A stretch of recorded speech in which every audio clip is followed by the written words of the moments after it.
salle de spectacle La Tulipe était silencieuse hier et elle l'est depuis mardi. Mais hier soir, le bruit venait de la rue où des centaines de personnes ont manifesté pour sauver le cabaret.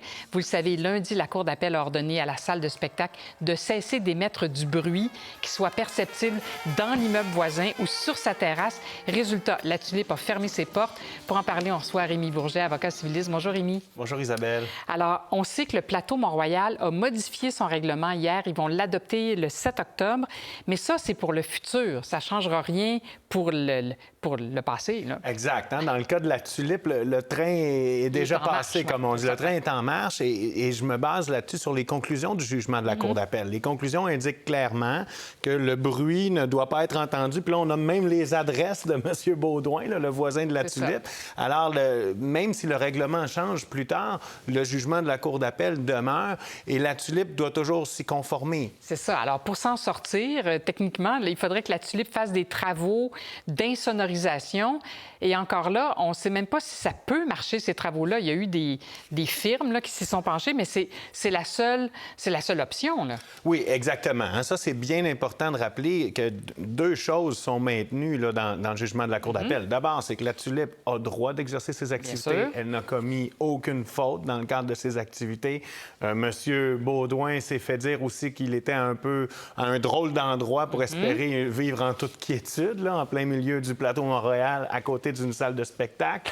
Mais La Tulipe, par contre, dans la réglementation municipale qui était actuelle au moment où la cause a été entendue, bien, devait insonoriser son espace de façon à ce que ça ne soit pas entendu chez le voisin. Alors là où c'est intéressant, c'est que le règlement municipal qui était en vigueur, finalement, il était utilisé pas parce que on peut pas demander une injonction de respecter un règlement. Tout le monde doit respecter les règlements. Mais c'était un peu pour établir c'est quoi la norme raisonnable de bruit auquel on doit s'attendre lorsqu'on est voisin d'une salle de spectacle. Et le premier juge en cour supérieure avait indiqué, bien, écoutez, il faut voir hein, selon le moment de la semaine, selon le moment de la journée, on a certains types de niveaux de décibels selon d'autres articles du règlement qui étaient en vigueur. Et la Cour d'appel a dit, mais attendez, l'article 9, lui, du règlement, dit que c'est zéro. Oui. C'est zéro bruit audible. Alors, ça mettait fin au débat. Hein? En effet. Bon, on le sait, la Ville s'est beaucoup expliqué que c'était pour empêcher les chicanes de voisinage, littéralement, qu'un voisin dérange son autre voisin à cause du bruit. Et là, il y a toujours une procédure de la Ville de Montréal contre le fameux propriétaire, Pierre-Yves Baudouin, parce que le permis, on n'aurait jamais dû le lui accorder. Et on sait que la Ville dit que c'est une erreur. Mais qu'est-ce que ça peut changer à l'affaire maintenant? Mais ça ne changera rien. Puis là, j'ai pas lu la poursuite, j'ai pas vu les conclusions, là, mais à 99 ça ne changera rien. C'est-à-dire que même si on vient enlever à monsieur le droit d'être là, il y a toujours un jugement qui est rendu contre La Tulipe. Et moi, j'ajouterais que la Ville de Montréal, là, avec tout le tapage médiatique qu'il y a eu, ne pouvait pas ignorer qu'il y avait une cause qui serait entendue devant la Cour d'appel qui touchait l'interprétation de son règlement. Et moi, je vois un décalage monumental entre les déclarations publiques des représentants de la Ville de Montréal et le contenu de leur règlement. Là, on ne pouvait pas ignorer qu'il y avait une chance réelle qu'un jugement soit rendu donnant raison à M. Baudouin avec toutes les conséquences que ça implique en termes de précédent pour les autres salles de spectacle.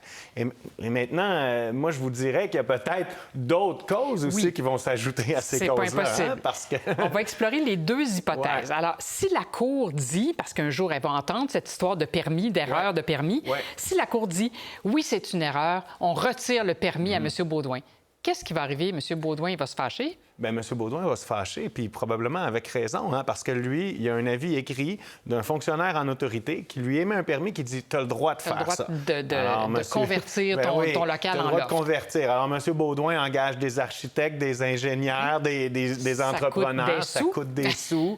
Il a des locataires qui doivent lui donner des montants de loyer. Tout ça, ce sont des dommages extrêmement faciles à quantifier. Parce que lui, il va perdre tout ça dans la mesure où la Ville, lui, a gain de cause et lui retire son droit. Alors, du côté de M. Baudouin, il y a certainement une cause potentielle. Mais voyons l'autre hypothèse. Si la Cour dit c'est une erreur, mais il est trop tard, vivez avec. Là, c'est La Tulipe qui pourrait se tourner de bord, comme on dit. Absolument. La Tulipe pourrait se tourner de bord et dire écoutez, par votre erreur à vous, moi, j'ai été obligé de fermer mes portes parce que vous avez donné un permis à quelqu'un qui n'aurait jamais dû avoir le droit d'habiter là. Et on s'entend que si ça avait été un commerce ouvert de 9 à 5, il y aurait beaucoup moins moins de chances d'avoir des plaintes de bruit contre moi.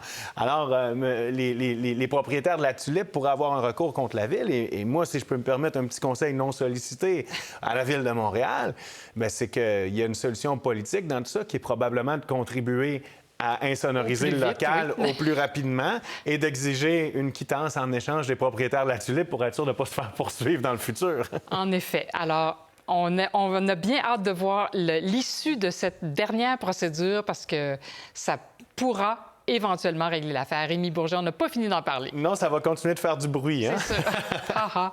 Merci beaucoup. Au revoir. Au revoir. Pour voir nos émissions en entier, rendez-vous sur la chaîne Ici RDI.